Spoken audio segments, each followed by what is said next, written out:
Thank you, Mr. Chairman. Thank the witnesses for coming. So all of everybody but Mr. Schwartz, but I knew you were thinking this too. All of you mentioned Congress's failure to do a budget, but to resort to CRs repeatedly. That is a major problem. It is a major problem, and shame on Congress. And in my entire time here, I've only voted for one CR, and I kind of have buyer's remorse even over that one. The other thing is DOD has consistently had crappy audits. They've never passed an audit, to be frank. And it's because you have a sclerotic bureaucratic system, and they've told us, we're too big to be audited. We don't know where it's all going. That is a huge, huge problem. And so we've been focusing on procurement today, but I will just tell you that the previous administration also implemented something called project labor agreements on federal contracts. And those agreements kill competition, they inflate prices, they block non-union contractors from fair opportunities. And so the Trump administration said, we're not going to do that anymore. Claims court said, yeah. Federal claims court says, that's right, you don't have to do that. Then the district court judge in D.C. now came in and said, well, wait a second, we're going to reinstate that. The result is you sideline some of the best contractors, which we're already talking about in the procurement system. You sideline many contractors, many people, many entrepreneurs may be interested, but they don't want to get into it because it is so bad. In my state, because of the PLAs, businesses are forced to abandon bids. They're forced to get into unionization, and this is a state where 97% of the workers are non-unionized. I mean, this is just absurd. So we end up rigging the system. So, Mr. Snellgrove, are you aware of PLAs? I am aware, but I am not an expert. Okay. Ms. Oakley, are you aware of PLAs? Same answer. Ms. Bodner? Same answer.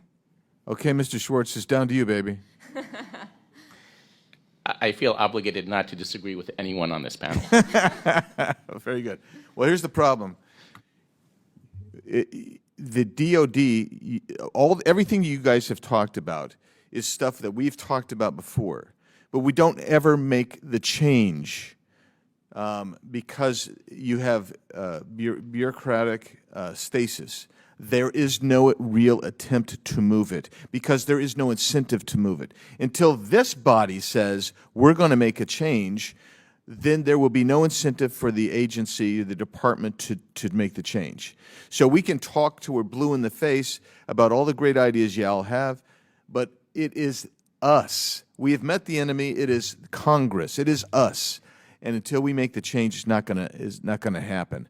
And so when whether it's on the PLA side or just the project side, or whether it's the procurement process, these bureaucratic overlays. And by the way, it's not that they won't just not get better, it's that they will get worse because there is no incentive to change. And what bureaucrats find incentive in doing is protecting a fiefdom, the system that's in place. They're comfortable with the status quo because that's what they know.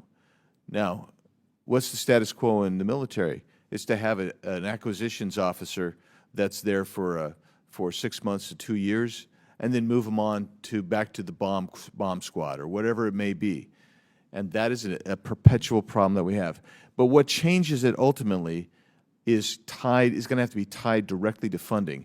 Because Congress, you know what Congress's response to this every time is, yeah, they've never passed an audit. Yeah, we know there's massive amounts of waste because studies have routinely said there's massive amounts of waste. But you know what we do? We say, we're going to give you more money. That's what we're going to do.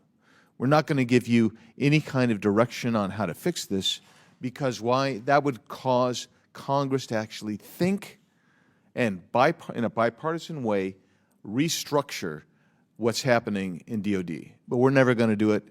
I'm sorry to say this body is probably irredeemable. And with that, I'll yield back.